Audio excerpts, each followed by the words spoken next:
Hablamos con Germán Teruel, profesor de Derecho Constitucional de la Universidad de Murcia y codirector de la Cátedra de Buen Gobierno e Integridad Pública. Buenos días. Hola, muy buenos días. Cuéntenos, ¿qué le parece lo que conocemos, lo poco que conocemos de la ley de amnistía? Dice que la amnistía forma parte del pacto fundacional de la democracia española. ¿Qué opina? La amnistía de 1977 fue parte del pacto fundacional de nuestra democracia, pero la de 1977. Esta nada tiene que ver con lo que fue aquella amnistía. Si las amnistías tienen un sentido y son un instrumento jurídico reconocido en el ámbito internacional, es precisamente para momentos de cambio, de transición, de régimen político, momentos de descolonización. Pero la amnistía que se pone hoy encima de la mesa diría que es inédita en Europa. Inédita porque, al menos desde los años 90, en países europeos no se ha concedido ninguna amnistía fuera de esos supuestos, reitero, de graves conflictos de transición política o de procesos de descolonización. ¿Qué impacto, profesor, va a tener en España el hecho de que las sentencias del procés sean ahora papel mojado? Que el Parlamento garantice la inmunidad a unos señores que han cometido delitos, del regreso de Puigdemont y de que pueda presentarse a elecciones. ¿Qué penas, quizá por terrorismo, por qué no, desaparezcan? Claro, yo no puedo valorar, no soy quien para valorar el impacto político que pueda tener, pero sí el impacto jurídico constitucional. Claro, para mí lo más grave de esta ley es que está reconociéndose que el Parlamento puede, atendiendo a circunstancias políticas, en un momento dado, romper la igualdad de todos ante la ley.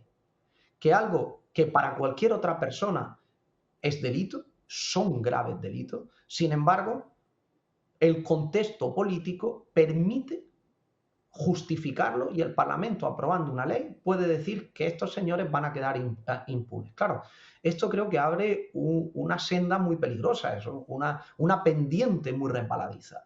Porque hoy la causa que dicen es que quieren la oportunidad histórica para alcanzar la conciliación, etcétera, etcétera, por la insurgencia en Cataluña. Y mañana, ¿cuál será la causa política?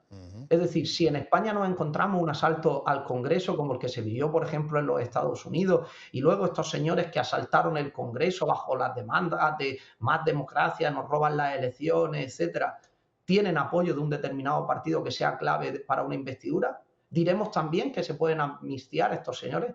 ¿Dónde queda esa idea que recoge nuestra Constitución en su artículo 10, en virtud de la cual el respeto a la ley y a los derechos de los demás es condición necesaria para la convivencia pacífica en democracia? ¿Dónde queda? Si el Parlamento puede aprobar leyes que digan, no, el contexto político justifica que reconozcamos espacios de inmunidad.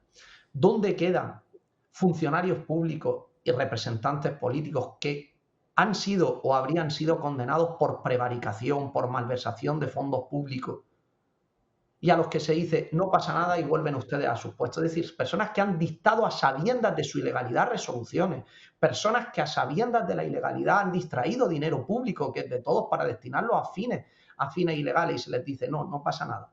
Como ustedes lo hicieron por unas motivaciones políticas, no hay ninguna responsabilidad. ¿Cuáles son las motivaciones políticas? Entonces, a un señor que defrauda Hacienda porque él dice que él cree que el Estado tendría que ser un Estado de mínimo en el que simplemente se garantizara la seguridad poco más o menos, y entonces defrauda por esos motivos políticos, ¿le vamos a decir que no lo vamos a condenar? Claro, ese es el problema de fondo. Sí, son Que políticos plantea. indultando a políticos. Dicho esto, ¿hacia qué tipo de país se dirige España? Pónganos algún tipo de ejemplo que todos conozcamos. A ver, sobre esto conviene no caer en excesos. España no es una dictadura, todos los índices internacionales nos reconocen como una democracia plena. Dicho lo cual, es cierto, y esto también cuando uno ve los indicadores internacionales está cada vez más presente, nuestra democracia se está deteriorando. Es una democracia en la que cada vez tenemos menos frenos, contrapesos al poder político, y eso debe preocuparnos. Y para colmo, políticamente se está polarizando. Usted me pide un ejemplo. Yo he oído excesos que dicen España es Venezuela. No, España no es Venezuela. Si yo tuviera que poner un ejemplo y dijera o cortamos esta deriva o hacia dónde nos acercamos, diría quizá Argentina. Esa situación de una política muy polarizada, atada por extremos populistas, que han fagocitado cualquier posibilidad de partidos moderados por el centro y en la que al final pues se termina degradando el buen funcionamiento democrático. Ahora bien, esto es un proceso que estamos empedrando día a día y desde hace años, cada vez es verdad de manera más acelerada, pero todavía hoy estamos a tiempo de revertir. Y algo que también nos enseña cuando nosotros vemos el panorama comparado es que los procesos de deterioro de democracias, sobre todo de democracias consolidadas como es la nuestra, en un momento dado se pueden parar y se pueden revertir. Para ello hace falta voluntad política, acción ciudadana, unos buenos medios de comunicación que ejerzan de contrapeso y tantas otras cosas, pero se pueden parar. El ejemplo más cercano lo tenemos en Polonia. En Polonia había caído en una deriva iliberal preocupante, estaba supervisada por la Unión Europea, al límite de que no pudieran incluso abrir un expediente para suspenderla de ese club europeo, que es un club en el que nos reúnen unos valores democráticos, y en las últimas elecciones parece que se ha revertido esta tendencia, veremos hasta dónde llega, pero hay brotes positivos. Bien, yo quiero pensar que en España seremos capaces de remontar. Pero hoy por hoy, es cierto, tenemos que advertir que siendo una democracia plena, no estamos en una dictadura, pero sí que hay un proceso de deterioro. En algunas manifestaciones se está arremetiendo contra la figura del rey. No entienden por qué no sale en defensa de la unidad de España. ¿Cree que debería de hacerlo o sería un error? Sería un grave error por parte del rey. El rey ya está haciendo mucho. Constitucionalmente puede desarrollar una labor de mediación discreta y en un momento como fue el 3 de octubre puede hacer un discurso público con el refrendo del gobierno. Pero en unas circunstancias como esta, él está obligado y estará obligado a firmar la ley, en su caso de amnistía, y tendrá que ser el Tribunal Constitucional el que la declare o no inconstitucional. Pero el rey no puede hacer un juicio sobre una ley. Si lo hiciera y bloqueara la firma de esa ley, estaría saliéndose de los postulados básicos de una monarquía parlamentaria y con ello estaría él contribuyendo a esa explosión del régimen del 78 que consagra una monarquía constitucional. De todas maneras, nuestro rey hasta ahora se ha demostrado siempre con una exquisita neutralidad, con un exquisito sabedor de cuál es su posición constitucional. ¿Y qué es lo que aporta? Aporta mucho. Solo su fuerza simbólica de su presencia como símbolo de la unidad nacional y de la permanencia del Estado. Eso que estamos viendo en estas imágenes con esa princesa de Asturias, con sus discursos públicos, entre ellos, por ejemplo, recientemente los del príncipe, los de los premios Princesa de Asturias.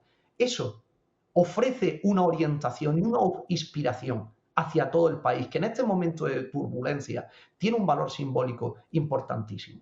Y tener que la alta jefatura del Estado la ostente una persona con esa exquisita neutralidad política es también un valor. Yo pienso, si hoy día tuviéramos en España una presidencia de la República como Italia o Alemania, ¿dónde estaríamos? Para empezar, bloqueada, probablemente sin capacidad para elegir, es decir, si hubiera habido una renovación sin generar las mayorías necesarias para poder elegir a una persona de consenso que ostentara esa alta magistratura, probablemente politizada, probablemente, sin embargo, nosotros tenemos la fortuna de tener ese rey que, representando y cumpliendo con esa función simbólica, transmite, inspira, a todo el orden institucional y también al orden político y social, esos valores que nos reúnen como comunidad política, porque precisamente hoy lo que tenemos que afirmar es que juntos como españoles tenemos mucho y que en el año 78 fijamos un marco de convivencia que es la Constitución española, que nos ha permitido consolidar, como decía el preámbulo de la Constitución, una sociedad democrática moderna.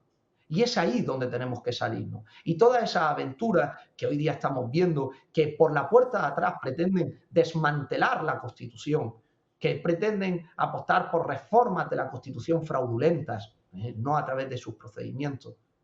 Es a eso a lo que tenemos que enfrentarnos. Y tener esa imagen del rey, de las coronas como jefatura del Estado, que preserva, que mantiene esos valores, aunque solo sea desde el punto de vista simbólico, creo que tiene una función comunicativa muy importante en la sociedad actual. Sí, le preguntaba por la figura del rey, el papel que debería desarrollar en este escenario político, bueno, en esta crisis institucional, porque hay mucha gente en las calles pidiendo que dé un paso adelante.